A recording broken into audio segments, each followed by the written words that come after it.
Hello everyone, welcome to true IAS and PCS. Continue करते हैं दोस्तों हम लोग अपना साइकोलॉजी का जो चैप्टर है। ईशा, आपको याद होगा साइकोलॉजी की डेफिनेशन में हम लोग डिस्कस कर रहे थे कि साइकोलॉजी एक ऐसी साइंस है जो कि तीन चीज़ों के साथ डील करती है। वो है मेंटल प्रोसेसेस, एक्सपीरियंसेस और बिहेवियर। मेंटल प्रोसेसेस तक हम अपनी पूरी डिस्कशन कर चुके हैं।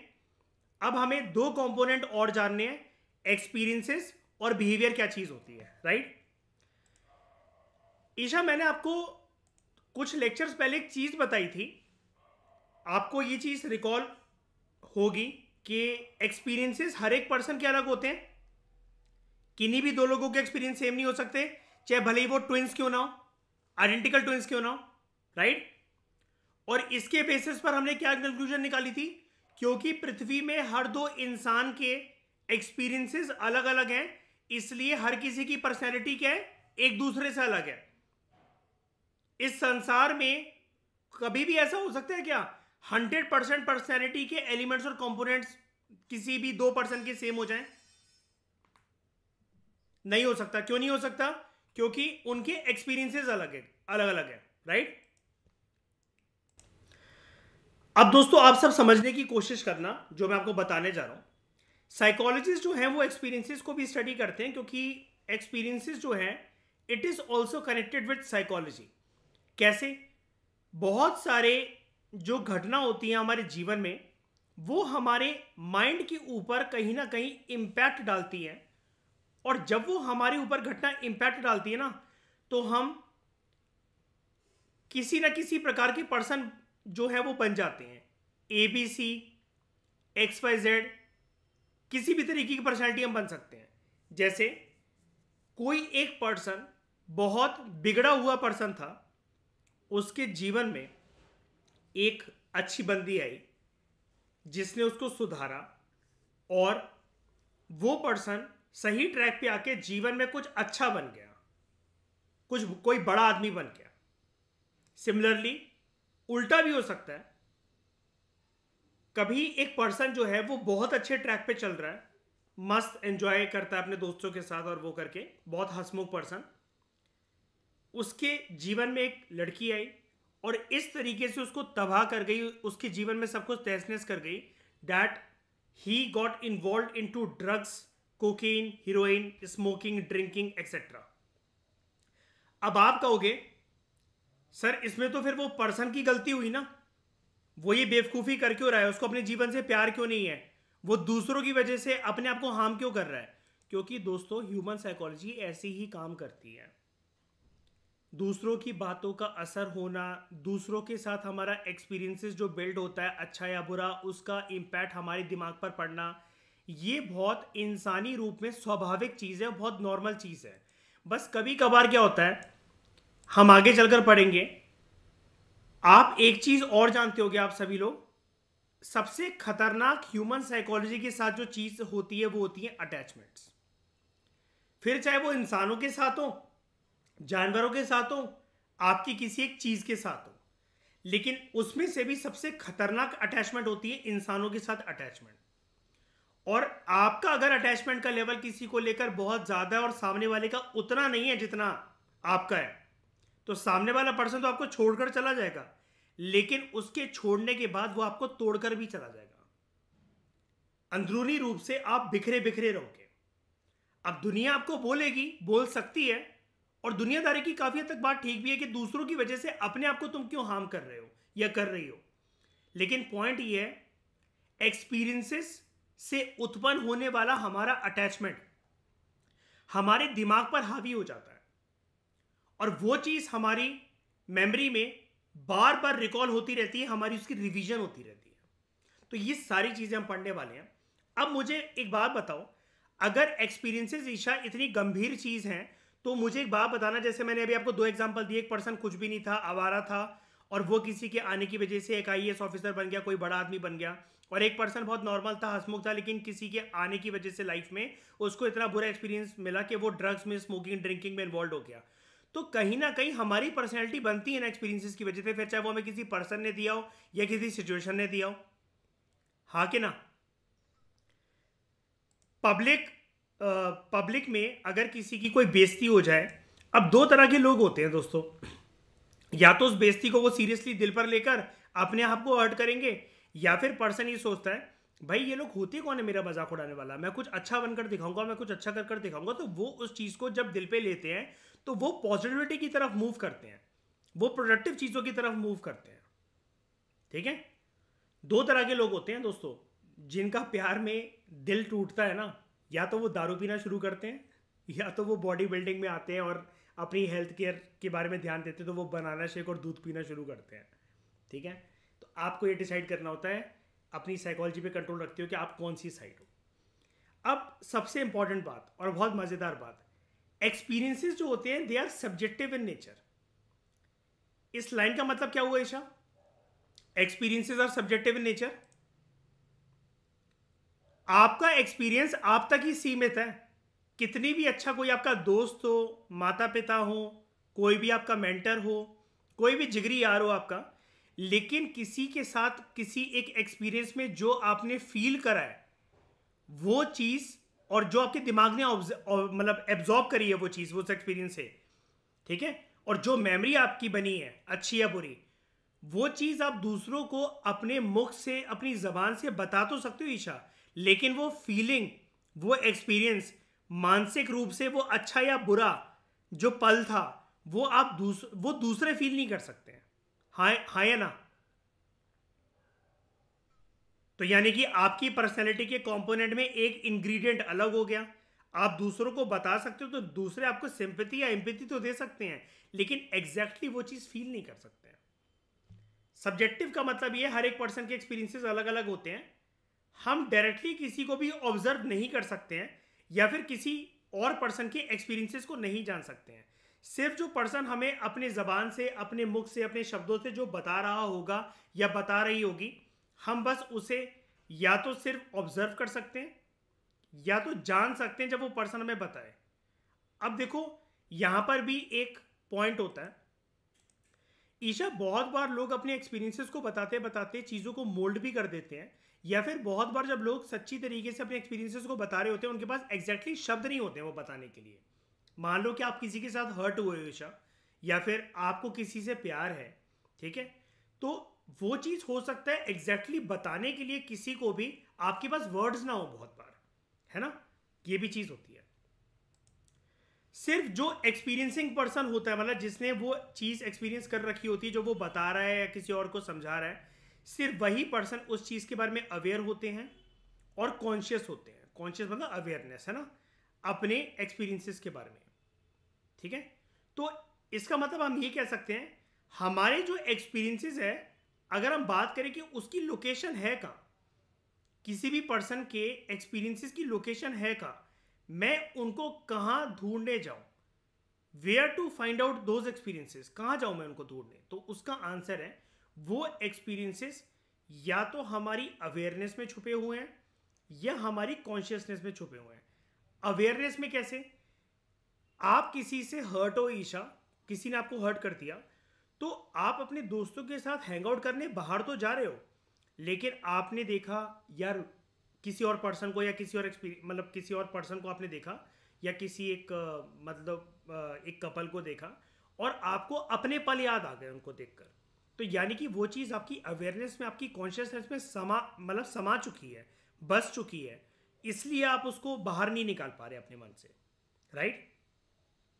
ठीक है, तो साइकोलॉजिस्ट जो है ना, वो हमेशा फोकस करते हैं अलग अलग लोगों के अलग अलग तरीके के एक्सपीरियंसेस को जानने के लिए। जैसे एक पर्सन जो कि हॉस्पिटल में एडमिट है किसी बीमारी को लेकर, या उसको चोट लग गई है, may not God do so, तो वो पर्सन जो ये पेन एक्सपीरियंस कर रहा है, ठीक है, हॉस्पिटल में पड़ा पड़ा जो उसको दर्द हो रहा है, बिफोर सर्जरी, आफ्टर सर्जरी, इसके घर वाले इसके लिए रो सकते हैं, इसके लिए सिंपैथेटिक या एम्पैथेटिक फील कर सकते हैं, लेकिन एग्जैक्टली जो ये पेन फील कर रहा होगा या कर रही होगी ये पर्सन, वो तो ये खुद ही कर रहे हैं ना ईशा, है कि नहीं?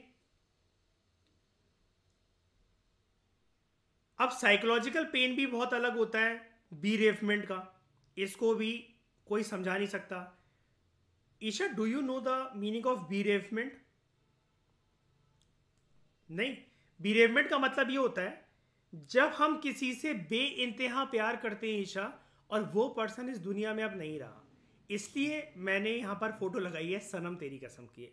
आपने मूवी देखी होगी, ठीक है। तो यहाँ पर जो पर्सन है, जिस लड़की से प्यार करता है, उसका नाम क्या होता है? सरस्वती। और जब वो मर जाती है तो उसके पेड़ के पास जाकर हर एक साल उससे बातें करता है, ठीक है, उसको फील करने की कोशिश करता है। तो बीरेवमेंट का पेन भी एक बहुत अलग होता है। आप ये किसी को बता तो सकते हो, समझा तो सकते हो कि मैं जिससे प्यार करता था या करती थी, भगवान ना करे ऐसे किसी के साथ हो, लेकिन आप अगर किसी को बता रहे हो कि वो पर्सन अब मेरे जीवन में नहीं रहा, बिकॉज वो इस अर्थ पर ही नहीं है, वो पर्सन वो मर चुका है या मर चुकी है। ये वाला पेन एक बहुत अलग लेवल का पेन होता है, जिसको मुंह से एक्सप्रेस पर्सन करके भी जो एग्जैक्टली फील कर रहा होता है वो कोई और नहीं जान सकता।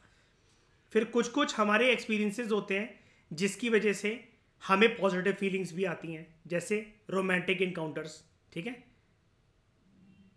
अब हम जनरली शिद्दत से अगर किसी को प्यार करते हैं तो उसके साथ बिताए हुए पल, उसको गले लगाना, तो वो जो बटरफ्लाइज हमारे हार्ट और हमारे स्टमक से उत्पन्न हो रही होती हैं, उसको सिर्फ वही पर्सन जान सकता है, ठीक है। अब एक बात बताओ मुझे ईशा, आपने अपने बॉयफ्रेंड को अगर गले लगाया है, and the kind of experience and feeling, experience that you are getting from the feeling, तो वो आप अपने किसी दोस्त को या किसी दोस्त को बता सकते हो क्या कि भाई तू मेरे को गले लगा कर देख, देख तेरे को तेरे पेट में भी ऐसी तितलियां उड़ेंगी, देख जैसे मुझे अपने बंदे को गले लगाते उड़ रही थी। तो दोस्तों ये ऐसा मत समझना, ये सारे एग्जांपल्स जो हैं हम कहाँ से डिस्कस कर रहे हैं, क्या ये ऐसी बातें करना ज़रूरी है सब्जेक्ट को पढ़ते हुए? जी हाँ दोस्तों, ये जितना भी टेक्स्ट आपके सामने है ना, ये जितना भी रोमांस वगैरह ये सब जो बातें लिखी हुई हैं, ये 11th क्लास की एनसीईआरटी का टेक्स्ट है। ये मैं अपने मन से कुछ भी लिख कर नहीं दे रहा हूँ आपको, ठीक है। तो उसको समझाने के लिए ये एग्जाम्पल ज़रूरी है, ठीक है। सिमिलरली जब कोई पर्सन एक बहुत ज़्यादा सैड होता है, मान लो ये बंदी है, फ़ोन में देख रही है उसका मैसेज कब आएगा कब आएगा कब आएगा, उसको याद कर रही है, ठीक है। तो ये जो हार्ट है, इसका सिंबॉलिज्म क्या है? आपने हिंदी के अंदर एक दोहा सुना होगा, है ना ईशा, रहीम का, रहीमन धागा प्रेम का मत तोड़ो चटकाए, टूटे से फिर ना जुड़े, जुड़े गांठ पड़ जाए। रिलेशनशिप में या तो आओ मत, और अगर दो लोग आ रहे हैं तो फिर अपने प्यार के रिश्ते में गांठ मत बांधो, क्योंकि जब लड़ाई झगड़े होते होते रिलेशनशिप खत्म होने पर आएगा, तो जो एक सीधी रस्सी थी प्यार की, उसमें एक गांठ पड़ जाएगी, और फिर हो सकता है कि एक पर्सन इतनी बुरी तरीके से टूट जाए उस रिश्ते में कि उसको जोड़ना किसी और के लिए असंभव हो जाए पूरी जिंदगी। और वो पर्सन कल को ये सोचे कि भाई मैं तेरे से नहीं मिला होता या नहीं मिली होती तो ज्यादा बेटर था, तब मेरी जिंदगी ज्यादा अच्छी चल रही थी, ठीक है। तो एक्सपीरियंसेस के बारे में यहां तक आपको समझ में आ गया होगा। और बात करते हैं थोड़ा सा एक्सपीरियंसेस के बारे में। देखो कुछ लोगों को ना एजोटेरिक एक्सपीरियंसेस भी होते हैं। एजोटेरिक का मतलब पता है क्या होता है ईशा? ऐसे एक्सपीरियंसेस जिसको हम किसी को एक्सप्लेन नहीं कर सकते हैं, और हमें ऐसा फील होता है कि हम कुछ और ही बनते जा रहे हैं, हमें एक ऐसा एक्सपीरियंस मिल रहा है जिसको हम शब्दों से बयान नहीं कर सकते हैं, and this experience is extremely positive for us, और हमें नेक्स्ट लेवल पर लेकर जा रहा है। हमारी आत्मा का मिलन परमात्मा के साथ हो रहा है। जैसे ऐसा एक्सपीरियंस एजोटेरिक किस किस लोगों को हो सकता है? एक योगी को हो सकता है, या एक मेडिटेट करने वाले पर्सन को हो सकता है। लेकिन यहां पर योगी की मेडिटेशन की बात क्यों हो रही है? Because they are indulge into meditation all the time.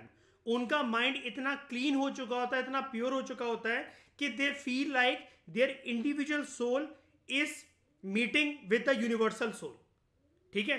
तो जब एक योगी मेडिटेट करता है to enter a different level of consciousness, तो वो उसको एक नए तरीके का एक्सपीरियंस मिलता है। या फिर जब एक ड्रग एडिक्ट जो होता है, ठीक है, जैसे ये जो मोहतरमा है आपके सामने यहाँ पर स्मोक करती हुई दिख रही हैं, तो मान लो कैसे बहुत सारे लोग जो हैं चरस, गांजा, cocaine, heroin, brown sugar, LSD, marijuana, hallucinogens, weed, ठीक है, जितने भी प्रकार के नशे होते हैं। अब आप कहोगे सर आपको इतने सारे नाम कैसे पता है? क्योंकि ये हमारा एक टॉपिक है, सब्सटेंस अब्यूज डिसऑर्डर्स, ठीक है। हमें उसको डेडिकेटेड वे में पढ़ना पड़ेगा इसका चैप्टर, तो उसमें ये सारे ड्रग्स के जो नाम है और भी बतेरे नाम है और हर एक ड्रग का अलग इम्पैक्ट क्या होता है साइकोलॉजी के ऊपर, वो हम पढ़ेंगे। तो एक जो ड्रग एडिक्ट होता है उसको भी एजोटेरिक एक्सपीरियंसेस हो सकता है। जैसे मान लो एक पर्सन है, वो बहुत दबा दबा और छुपा छुपा रहता है, वो उतना ज़्यादा नहीं बोलता या नहीं बोलती, लेकिन होली पे अगर आप उसको एक भांग का गिलास पिला दो या किसी एक पार्टी की ओकेजन में अगर उसको एक दारू पिला दो उस बंदे या बंदी को, तो फिर देखो हंस हंस के या फिर रो रो कर वो अपने सारे गम बाहर निकालेंगे, आपसे सारी सिंपैथी लेंगे, अपने मन की सारी बात सारी भड़ास निकालेंगे। तो ये भी एक एजोटेरिक एक्सपीरियंस होता है। और फिर जब वो होश में वापस आएंगे तब वो कहेंगे यार सॉरी, मैंने पता नहीं ऐसा क्यों बोला क्या नहीं बोला, लेकिन हमारा जो सबकॉन्शियस माइंड होता है उसकी बातें हमारी जुबान पर ना चाहते हुए भी ऐसा करते करते बाहर आने लगती है। अब ये जो एजोटेरिक एक्सपीरियंस है ये या तो मेडिटेशन के थ्रू हो सकता है, आप भक्ति में बहुत दिन हो ऐसे पर्सन को हो सकता है, ड्रग्स लेने वाले को हो सकता है। लेकिन राइटर यहाँ पर आपको एक वार्निंग दे रहा है, हालांकि ऐसे जो ड्रग्स होते हैं लोग यूज़ करते हैं अपने आप को हाई करने के लिए ऑन अ पार्टी, या फिर जैसे कहते हैं ना कि किसी को बीटी हो रही है, बैड ट्रिप, जिससे जेनजी जनरेशन ये जो टर्म यूज़ करती है, या फिर हम ड्रग्स लेकर बहुत हाई हो रहे हैं, ठीक है, हम जो है बहुत अच्छा फील कर रहे हैं, जो है हमारी ज़बान पर वर्ड्स आते चल रहे हैं, लेकिन फिर भी ऐसे जो ड्रग्स होते हैं they are extremely harmful. Esoteric experiences अगर लेने हैं तो बेस्ट वेज टू मेडिटेट।